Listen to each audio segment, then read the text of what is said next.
বিসমিল্লাহির রহমানির রহিম।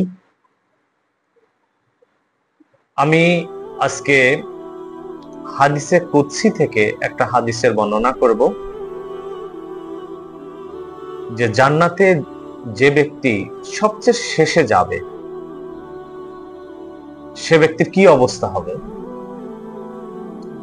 রাসূলুল্লাহ সাল্লাল্লাহু আলাইহি সাল্লাম বলেন, আব্দুল্লাহ ইবনে মাসউদ রাদিয়াল্লাহু তাআলা আনহু থেকে বর্ণিত, রাসূল সাল্লাম বলেছেন, যে ব্যক্তি সবচেয়ে পরে জান্নাতে যাবে সে ব্যক্তির সঙ্গে অনেকগুলো ঘটনা ঘটবে।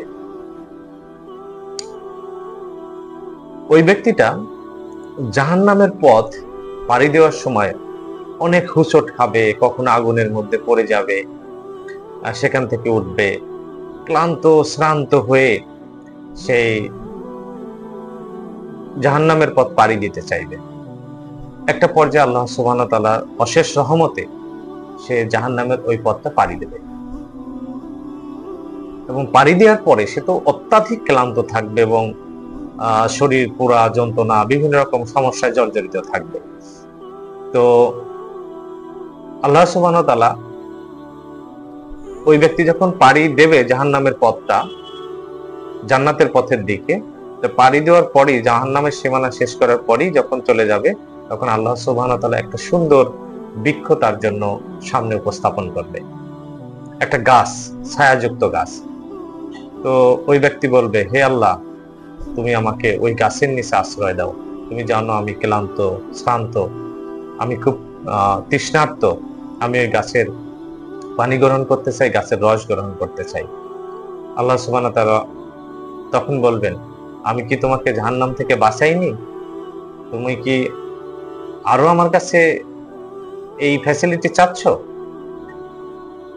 তো সে তখন কি করবে? আল্লাহর কাছে ওয়াদা করবে যে, হে আল্লাহ, আমি এটাই তোমার কাছে চাই, আর আমি কিছু চাইবো না। তখন আল্লাহ সুবহানাহু ওয়া তাআলা তো জানেন যে ও তো খুবই ক্লান্ত শ্রান্ত, তখন আল্লাহ সুবহানাহু ওয়া তাআলা তাকে গাছের নিচে নিয়ে যাবেন।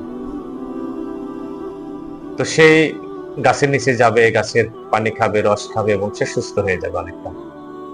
আল্লাহ সুবহানাহু ওয়া তাআলা তাকে পরীক্ষা করার জন্য তার একটু অদূরেই আর একটা সুন্দর গাছ স্থাপন করবেন, এবং সেই গাছটা এই গাছ থেকে অনেক সুন্দর, অনেক ছায়াযুক্ত। তো আল্লাহ সুবহানাহু ওয়া তাআলা যখন এটা তার পাশেই উপস্থাপন করবেন, তখন ওই ব্যক্তি আবার আল্লাহ সুবহানাহু ওয়া তাআলার কাছে ফরিয়াদ করবে, হে আল্লাহ, আমি আপনার কাছে ওই গাছের নিচে যেতে চাই, আপনি আমাকে দয়া করুন, আমাকে ওই গাছের নিচে যেতে দেন। তখন আল্লাহ সুবহানাহু ওয়া তাআলা জিজ্ঞেস করবে যে, তুমি কখন থামবে? তুমি তো চেয়ে যাচ্ছ, আমি তো তোমাকে দিয়েছি, তুমি বলেছিলে তুমি আর অন্য কিছু চাইবা না। ঠিক আছে, এটাও তোমার জন্য দেয়া হলো। আল্লাহ সুবহানাহু ওয়া তাআলা তাকে ওখানে নিয়ে যাবে, এবং সে খুব আনন্দ উপভোগ করবে, আল্লাহর কাছে কৃতজ্ঞতা জ্ঞাপন করবে। তখন আল্লাহ সুবহানাহু ওয়া তাআলা ঠিক বেহেশতের সামনে একটা গাছ স্থাপন করবেন। তো ওই গাছটা আরো সুন্দর, এবং ওই ব্যক্তি ওই গাছটাকে দেখে তখন বলবে, হে আল্লাহ, এটাই আমার শেষ, আল্লাহ, আমি ওই গাছের নিচে যেতে চাই। তখন আল্লাহ সুবহানাহু ওয়া তাআলা বলবে যে, তুমি কিছুক্ষণ আগেই না বলেছো যে তুমি আর চাইবা না, তুমি এতেই স্যাটিসফাই, তা এখন আবার এটা চাচ্ছ কেন? তো ওই ব্যক্তি বলবে, হে আল্লাহ, আমি এরপরে আর চাইবো না, তুমি ওইটা আমাকে দাও। ঠিক যখন আল্লাহ সুবহানাহু ওয়া তাআলা ওখানেও নিয়ে যাবে, কিন্তু ওই গাছটা যেহেতু বেহেশতের ঠিক সামনে, ওই ব্যক্তি বেহেশতীদের শব্দ শুনতে পাবে, বেহেশতের সুঘ্রাণ পাবে, তখন সে আবেগ আপ্লুত হয়ে যাবে যে বেহেশতের মধ্যে আমি কিভাবে যাব। তখন আল্লাহ সুবহানাহু ওয়া তাআলার কাছে আবার ফরিয়াদ করবে, হে আল্লাহ, তুমি আমাকে এমন জায়গায় নিয়ে এসেছো, আমি বেহেশতের গন্ধ পাচ্ছি, বেহেশতের মানুষের কথা শুনতে পাচ্ছি। আল্লাহ সুবহানাহু ওয়া তাআলা, তুমি বেহেশতের জাস্ট ভিতরে আমাকে নিয়ে দাও। তখন বলবে, হে আদম সন্তান, তোমাকে যদি এক দুনিয়া এক বেহেশত সবই দিয়ে দেই, তুমি তাতেও ক্লান্ত হবা না, শ্রান্ত হবা না, তুমি চেয়ে যাচ্ছ। এই কথা বলে আল্লাহ সুবহানাহু ওয়া তাআলা মুস্কি হেসে দেবেন। তো হাদিস যে বর্ণনা করছিলেন আব্দুল্লাহ ইবনে মাসউদ রাদিয়াল্লাহু তাআলা আনহু, উনিও হেসে দিলেন। এখন উনি জিজ্ঞেস করলেন ওনার যে হাদিস শ্রোতারা ছিল, যে আমি কেন হাসলাম, তোমরা জিজ্ঞেস করলে না? তখন তারা জিজ্ঞেস করলো, আপনি কেন হাসলেন? তখন উনি বলবেন যে রাসূল সাল্লাল্লাহু আলাইহি ওয়াসাল্লাম যখন হাদিস বর্ণনাটা করছিলেন, তখন রাসূল সাল্লাল্লাহু আলাইহি ওয়াসাল্লামও হেসেছিলেন। তখন সাহাবীগণ যখন জিজ্ঞেস করলেন, হে আল্লাহর রাসূল, আপনি হাসলেন কেন?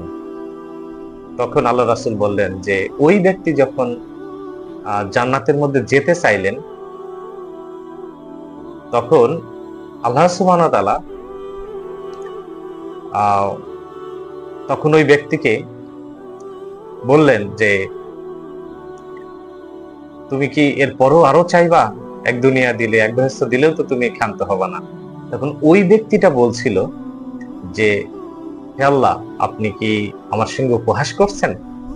এই জন্য আল্লাহ সুবহানাহু ওয়া তাআলা হেসে দিয়েছিলেন। আর রাসূল সাল্লাল্লাহু আলাইহি ওয়াসাল্লাম ঠিক ওই সময় রাসূল সাল্লাল্লাহু আলাইহি ওয়াসাল্লাম হেসে দিয়েছিলেন।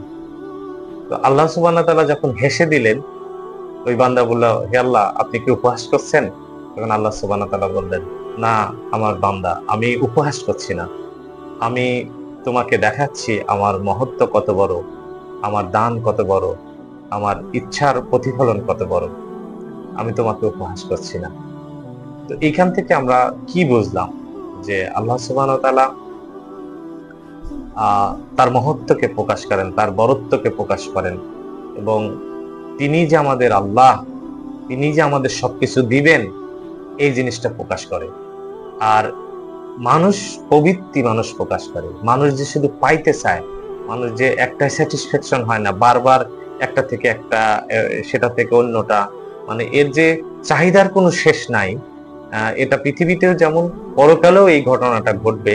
তাই আল্লাহ সুবহানাহু ওয়া তাআলা এই মানে লাস্ট ব্যক্তি যে জাহান্নাম থেকে জান্নাতে প্রবেশ করবে, এই ব্যক্তির এই বর্ণনা দিয়ে বোঝাতে চাইলেন যে তোমরা পেতে চাও আর আমি দিতে পারি, আমি দিতে পছন্দ করি। আল্লাহ সুবহানাহু ওয়া তাআলা যেন আমাদেরকে কিয়ামতের মাঠে এভাবে হলেও আমাদের যেন বেহেশত নিয়ে যান, এবং আমাদের যেন বেহেশতের স্বাদ উপভোগ করার তৌফিক দান করেন।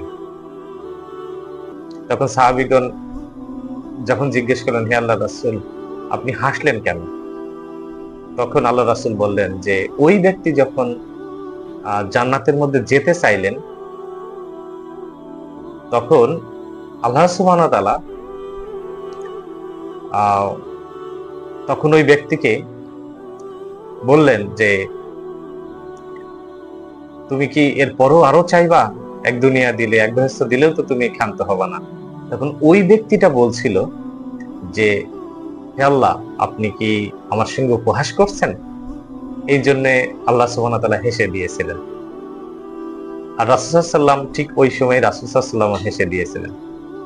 তো আল্লাহ সুবহানাহু ওয়া তাআলা যখন হেসে দিলেন, ওই বান্দা বলল, হে আল্লাহ, আপনি কি উপহাস করছেন? তখন আল্লাহ সুবহানাহু ওয়া তাআলা বললেন, না আমার বান্দা, আমি উপহাস করছি না। আমি তোমাকে দেখাচ্ছি আমার মহত্ব কত বড়, আমার দান কত বড়, আমার ইচ্ছার প্রতিফলন কত বড়।